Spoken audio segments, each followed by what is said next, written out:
For the final time before the Washington Commanders and New York Giants lace it up, I wanted to do a final wrap and final prep with another great New York Giants fan and content creator. So I have my guy Kid Blue joining me right after the intro. Let's get it. Shout out to Juan Gotti talking sports. You know what it is. Shout out Juan Gotti talking sports. The way that we live is not for everybody.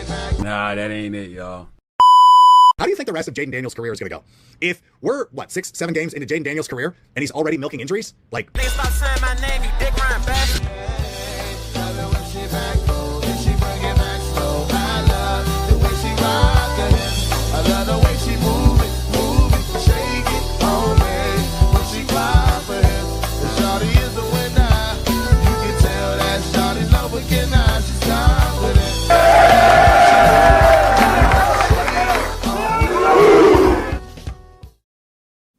YouTube, what's going on? It's your man Juan Gotti here, and to my left, I have my guy Kid Blue representing the New York Football Giants. KB, how you doing, man?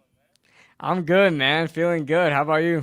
I'm doing well. I appreciate you for coming on, especially at a time where it's football on and it's a great game thus far. So I appreciate you for taking time out your night joining me, man. It's a big game on Sunday to kick it off, and I'm gonna just jump straight into it, man. You guys are absolute confident, like it's crazy.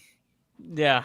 Yeah, we're definitely confident in this game. Listen, I know we're coming in as underdogs, obviously. We're big underdogs as well. But historically, we usually play you guys tough. Like, even last year, we played you guys tough. I always felt like we were in the game last year. So, this year, I feel like we made a lot of upgrades. We don't have Daniel Jones anymore. So, we're feeling good again. We're feeling good.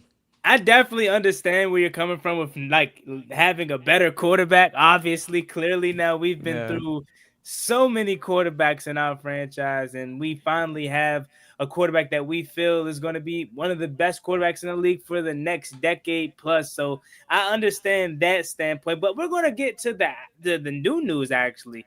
So unfortunately, Andrew Thomas seems to be doubtful. That's pretty much the best person on your offensive line. Quite frankly, the best person on your offense besides Malik Neighbors. Like, that is your guy. And just talk to me about how much of a miss he is, because I mean, looking at you guys' record without him, it's not pretty good.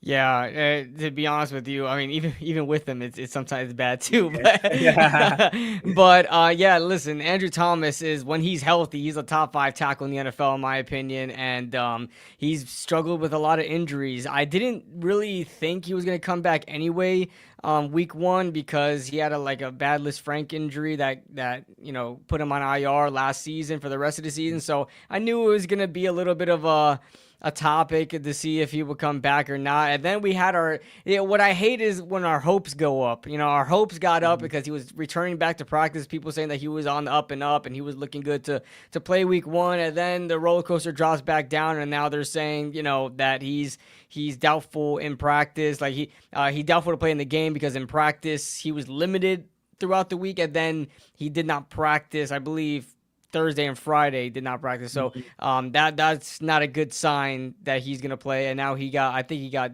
downgraded to doubtful. So he's not going to play. And, backing him up, James Hudson, I'm not a fan of him at all. Some tackle that they got from Cleveland, and he's our backup tackle, and he's just not that good. I'd rather put our rookie out there, Marcus Bowe, but I mean, it's probably going to be James Hudson at left tackle. Yeah, I mean, and I think the good thing about that for us is we don't have a vaunted pass rush how you guys have, right? We'll get into how good you guys' defense is, because that's the selling point. That's the biggest reason why a lot of Giants fans are confident in this game on Sunday. But we'll take all the advantage that we can get if we're being honest. No Andrew Thomas, sign me up for it 10 times out of 10. But I definitely feel like this game is going to be close. We're division rivals and opponents, and I'll be honest with you, man. My hatred for the Giants has rose over the past few years because we could never beat Daniel Jones. He was trash against anybody, but had he played the Commanders 17 weeks, he'd probably be a Hall of Fame quarterback. You're right. You're right about that. And maybe it's a bad thing we got rid of him. I don't know. I'm After this telling you, game. you might got to call him up this game only, man, because he literally, we could never find a way to beat him, and it just Yeah. it's so bad. But last year we finally were able to, beat you all twice, and had it all been, week 2, whether you want to point to, Graham Gano getting injured, I think that's more on the coaching staff, Brian Daboll, because he came in with the injury. So not to have a guy that, on the roster that could be a kicker backup or somebody like that you could just have around just in case, obviously Graham Gano gets hurt. But then obviously Malik Neighbors as well end up dropping the pass, had a historic day as well that day. So it sucked that it ruined that way for him. But for us, it was great. But I will say, we didn't punt that game in week 2. Like we scored all field goals, and that was pretty bad on our part to not cash in the end zone in the box, getting 6+1 multiple times. But we were able to move the ball down the field with you guys against you guys with ease. And I know you went out this offseason and you drafted a dual Carter, you got Paulson and Daboll, you get Javon Holland. Like, you made some upgrades to that defense and secondary that was already pretty good. So just talk to me about this defense and why are you guys so high on it? Yeah, even going back to last season, I thought they were a good defense, and we made a lot of key additions this season. Last season, before everything really went downhill around the middle of the season, the Giants were on pace to breaking the single season sack record, and that's with without blitzing we were doing that on 4-man rushes. And now that we have Brian Burns back in the mix, Kayvon Thibodeau, Dexter Lawrence as like that big 3 on the defensive line, then you add in Abdul Carter, who you could put in literally everywhere. You don't have to put him on the edge. You can put him as an off-ball linebacker. You could put him anywhere, honestly. And he's such a key factor to the defense. And then you add Paulson Adebo, who's our cornerback 1, who had a really good stint with the New Orleans Saints, really impressive film, and Javon Holland, who was like a top free agent in this year's class. So that's what really excites me about the Giants defense, is that they were already a good defense, and adding in those key additions just helps them out even more on top of what we already have. Like, there's just so many names on each position. Like, even the linebackers, Bobby Okereke and Micah McFadden, are really good too. So I just think across the board on the defense, this is going to be a really challenging team to score points on. I definitely can see where you're coming from and agree with you to a certain extent. Like, last year, you guys were leading the league in sacks at one point. I mean, Dexter Lawrence obviously was a big reason for that, but having a addition of a Abdul Carter type, unfortunately, our top 3 pass rusher that we drafted in Chase Young is no longer here, so he didn't necessarily pan out for us. But essentially what I'm saying is, you don't draft a guy that high at that position if you don't think he's the next, dare I say, generational talent pass rusher. And obviously with Micah Parsons, Penn State has had some quality guys coming to the next level at that position. So I definitely think Abdul Carter is going to end up having a really, really good career and obviously a really good rookie year. But I will say, maybe we have his kryptonite. Josh Connolly Jr.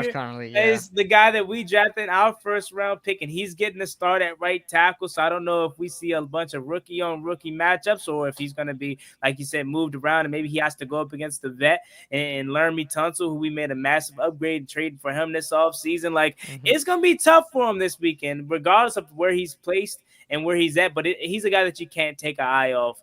An interesting part of your defense that I think Washington can attack, honestly, is your cornerbacks. I look at Deontay Banks. I look at Cordell Flott. I think I had another Giants fan on earlier this week, and he kind of was telling me about your rookie cornerback that you guys had. I believe it was a rookie cornerback that he was hyping up, or it was like his name's Alexander or something like that.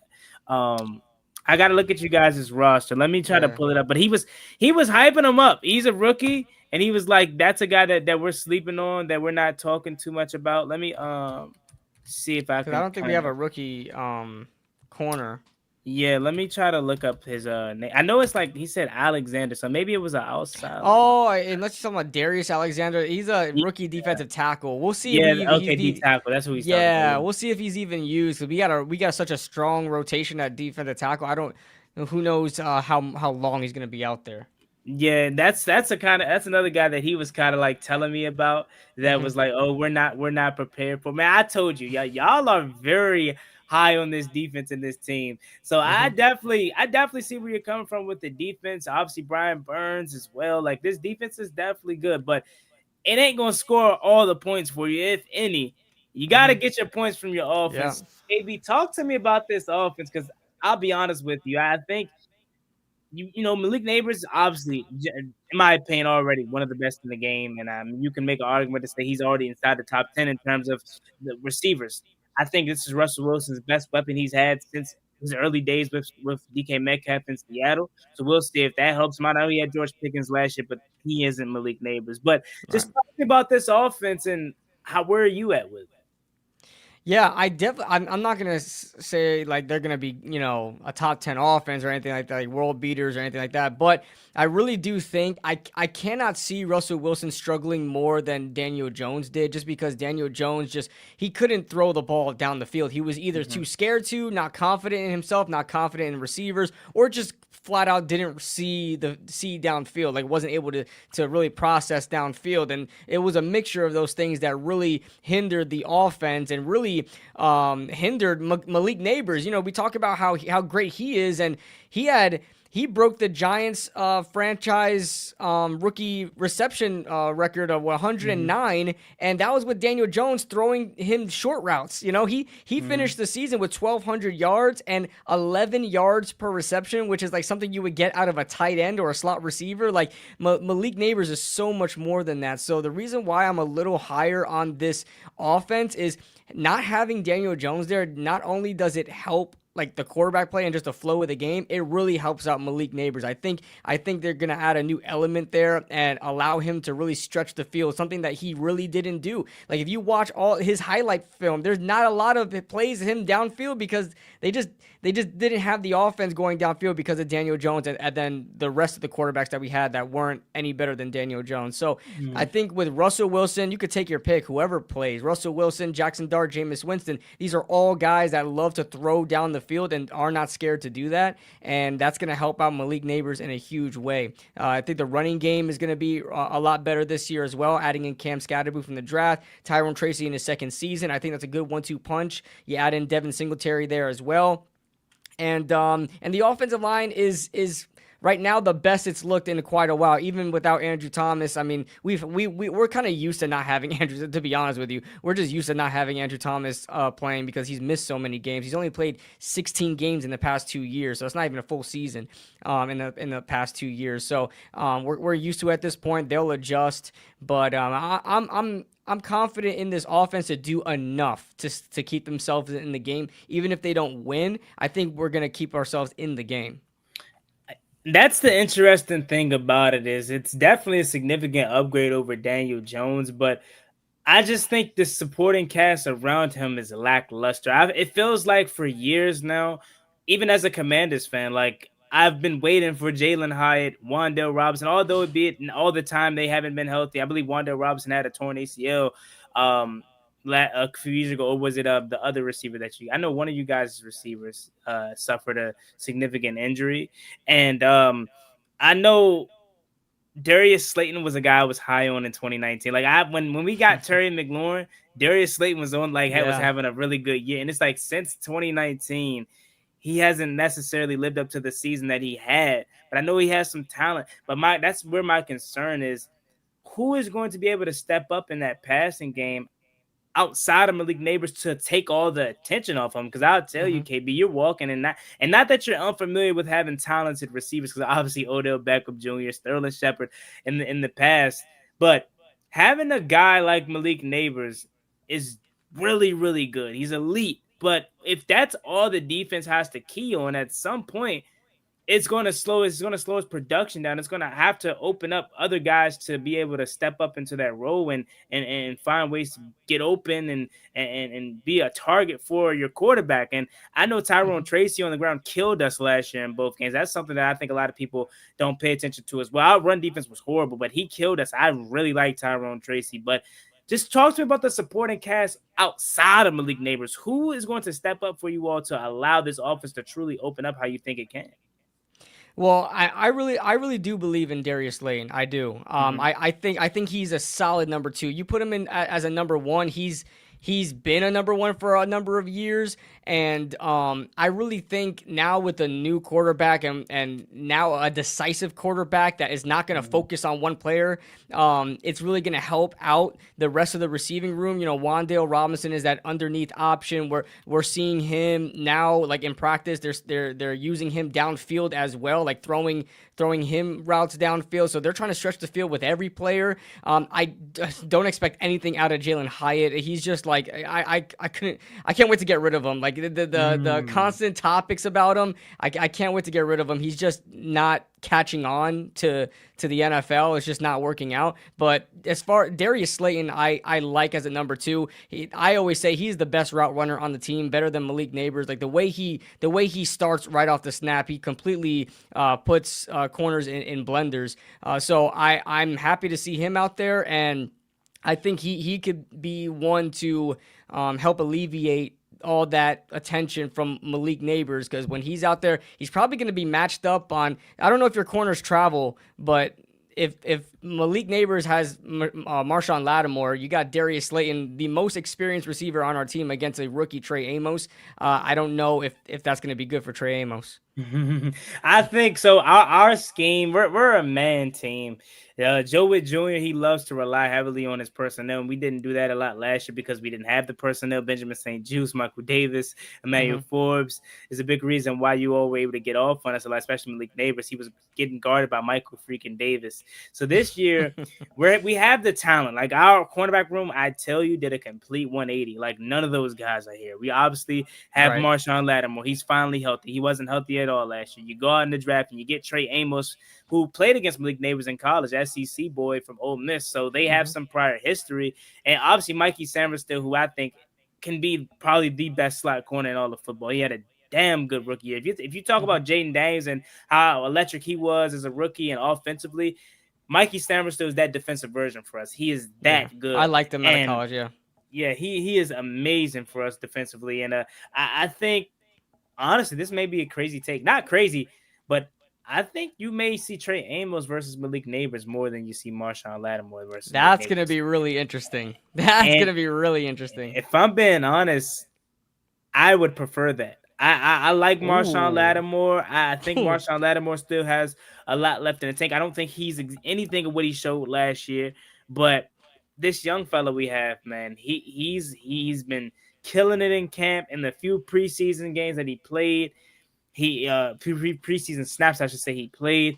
He was really good, but we did miss Terry McLaurin all the camp, so he didn't really play our best receiver. So we'll see if he's ready for that matchup with Malik Neighbors. But what kind of gives me confidence, and I'll probably watch some tape on it if there's out there before we actually play, just for me, just to see. I want to see how he fares against Malik Neighbors, because we both can agree, and this isn't me just being biased and trying to just hype up Malik Neighbors, but he's going to get his, right? Like he's going to have some catches. He's going to have some huge plays. And that's just the nature of the game. You can't completely take out a receiver. I mean, unless you're A.J. Brown yesterday, who was on a milk carton, and Devonta Smith, like who yesterday was just completely taken out of the game. But knowing Brian Daboll, even though he handed off play calling, and we'll get into that a little bit later, they're going to find ways to get the ball in the hands of Malik Neighbors. I'm not going to say that back injury isn't severe or isn't serious, but he's good enough to play tomorrow. So speaking of that, talk to me about Brian Daboll handing over play calling. A lot of I was about to say Commanders fans, a lot of Giants fans were hyped about that, and I kind of was like, oh wow. And of course, I'm on the outside looking in, but I've always felt like Daboll was a really good coach, and he hasn't had a fair opportunity with his guy. Like he inherited Daniel Jones. He took Daniel Jones in that offense and that team, quite frankly, to the playoffs, won a victory, and every Giants fan thought that was the start of something special for that team, and clearly you fell backwards and had to draft Jackson Dart. I think Daboll deserves at least one more year at this to have a full season with his guy, Jackson Dart. But just talk to me about Daboll and him handing off play calling again. Yeah, I embraced it. I think Brian Daboll just really got overwhelmed with one, running the team, and two, play calling, because we all know how electric and like really explosive Brian Daboll is on the sideline. He really gets into the game, and I think it was just a little too much for him to handle, to the point where it was really affecting the offense, because when he took over play calling, that was 2023 and 2024, we did not have a good offense. We look at 2022 when Mike Kafka was the play caller, we had the third ranked rushing offense. We made the playoffs. Like we won a playoff game with Daniel Jones. Like, the offense was clicking. Mike Kafka, I think, is a good play caller. Everybody wanted him to get back to play calling, because I really don't want an offensive coordinator that's just there. You know what I mean? I want him to be doing something, and let Brian Daboll handle the rest of the team, and in that aspect. So I'm embracing it. I think Brian Daboll is doing enough with developing Jackson Dart. I just don't think he should call the plays. That's just, he's a great play designer. I'm sure they're using his playbook. They're using all his plays, but he needs to focus on just managing the clock, managing the team, offense, defense, special teams, all of that, and let Mike Kafka do what he's paid to do. And how is that? Because I've heard a lot of Giants fans this offseason talk about how the culture is different. It just feels different. And that was always my question with Daboll, is like, we know him for his time in Buffalo and being able to develop Josh Allen and be this really good play caller. But as you alluded to, it's more than just that. As a head coach, you're a guy that's a leader of men, supposed to be the person that sets the tone, build the culture. Dare I say, have your players ready to run through a wall for you. Like, how is he in that aspect of things? He's a leader. He's a leader. I know there was like a big gray cloud over the Giants because of all the misfortunes we had in 2023, 2024. It was just one after another, controversy after this, players after that, and then we had that whole thing with Wink Martindale and his little scandal he pulled, like with Brian Daboll and all that nonsense that went on. It really, I think, hurt the locker room. But the Giants, I don't know, have this mentality in the locker room that they want to go out there with I guess a family-like mentality. You could see it out there. They talk about it all the time, but you really could see it in these preseason games, like an undrafted player making an insane tackle on a special teams play and the whole sideline going out there to cheer for. Like, the energy is definitely different. And it's definitely, they're showing what, all the beat writers were putting in these articles of how things just look up in the locker room. They look up in practice, and Brian Daboll's a big part of that. There was a point in time where a lot of the fans were kind of tired of Brian Daboll because they felt like he wasn't motivating the team enough, but I don't think that was the case at all. I think it was just I don't know, losing. It was just so much losing going on that everybody was kind of down in the dumps. But if you talk to any of the players, they always speak highly of Brian Daboll, and you can see it on the sideline. Mm-hmm. Yeah, and that's good. That's honestly good to hear, that he's a guy that is able to be a leader of men, because that's a very important quality to be a head coach, to stick around in this league.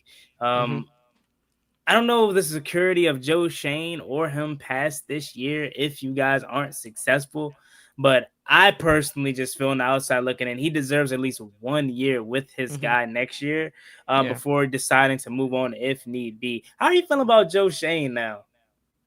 I listen. Well, in last offseason, I was like, would not lose sleep if we fired him. There was a part of me that wanted to keep him around for another like quarterback that we can develop, because you really don't get to see a true front office vision unless you rebuild correctly with a new quarterback that they draft and try to develop that way. And we were really trying to get ourselves out of that roster that Dave Gettleman built, because Dave Gettleman just had bad contracts that were like back-ended all the way to the back of contracts, where we were in a lot of dead money. We were in cap hell. We had a lot of terrible players on the team. So it took some time for Joe Shane to kind of get rid of these guys. And, with Deonte Banks, JMS, Jalen Hyatt, I think a lot of people were getting tired of Joe Shane and his drafting methods. Remember, we drafted Wan'Dale Robinson over George Pickens, so like a lot of drafting decisions were really questionable by Joe Shane. And I was ready to let him go. I didn't care, but after the offseason that he had, my guy just locked in, and of course the whole Saquon Barkley situation. But this past year, he locked in. The contracts are looking great. Our cap situation is looking great for the future. We signed some really key players. The draft was, we had borderline one of the best drafts last year. It was, I was just banger after banger after banger he was pulling during the offseason. So I like him. I think he deserves another shot. And I'm always of the mentality, because the Giants have done the opposite over the course of the past couple of years. If you're going to fire Joe Schoen, you're going to have to fire Brian Daboll. If you're going to fire Brian Daboll, you're going to have to fire Joe Schoen. Like, I want a clean slate. I don't want someone sticking around that maybe a GM comes around and he doesn't want the coach, or a coach comes around and he doesn't get along with the GM. You know what I'm saying? So I want these guys hired at the same time. Joe Schoen and Brian Daboll should be a package, and they should either stay together or leave together. But I like Joe Schoen. He's definitely better in my book after this offseason, but we'll see how it all turns out throughout the season. Interesting. Great said, and well said, I should say. I'm going to finish off the stream with your keys to victory for your Giants, because we already know you have your Giants winning on Sunday, but we want to know why and how you see your G-men getting this victory on Sunday. Yeah, I think it's going to be a tougher game. I actually think it's going to be a tough game, but at the same time, there's going to be some points scored. Like, I think both teams are going to get down the field at some point and score some points, because, let's be honest, both our defenses have had a lot of those moments, especially against each other, where we allow big plays against each other. So I think there's going to be some points where a lot of points are scored, and then big plays are made downfield. But I really think it comes down to the Giants defense just being able to game plan for Jayden Daniels. You have 1 year of Jayden Daniels on film. You got to figure something out. Otherwise, you're just going to get tormented by him every single year. And one key factor that I have is Abdul Carter. Abdul Carter, a lot of Giants fans don't want to see him spy Jayden Daniels because they want to see him rush the quarterback. But if you ask me if there's one person that has the ability to contain Jayden Daniels as a spy, it's going to be Abdul Carter. I think he can run stride for stride with him. And so I definitely think that he's definitely a key there, is using that defensive line, using that front seven to contain Jayden Daniels. That's definitely a key for me. Yeah, it's gonna be tough. I'll tell you that, and you already know that up close and personal twice. Like, this guy is different, man. Like, I don't mean to just, as they say in our community, I glaze Jayden Daniels, whatever. But like, I don't mean to talk like that. But man, this dude, he's different, man.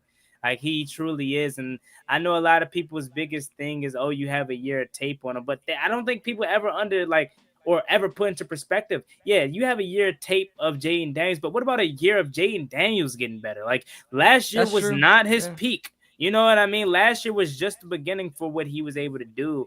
And for your Giants' sake, like, I think he's gonna destroy you all, like, year in and year out. I'm sorry, like, I really do. I know defensively you guys are really, really good, but man, this dude, he's different, man. He truly is, and I hope for your sake as a Giants fan that Jackson Dart is what he showed in the preseason, or at least that's the beginning of. Because at the end of the day, I would love a competitive division, man. I if there was one team that I would say I could somewhat live with them having some success, it would be the Giants. Now that you don't have Daniel Jones anymore. Now, if you had Daniel Jones, you guys would be past the Eagles and the Cowboys in terms of who I rank in my division. But man, any more keys to victory you have for your Giants? Maybe offensively before we get your final score prediction and we get up out of here.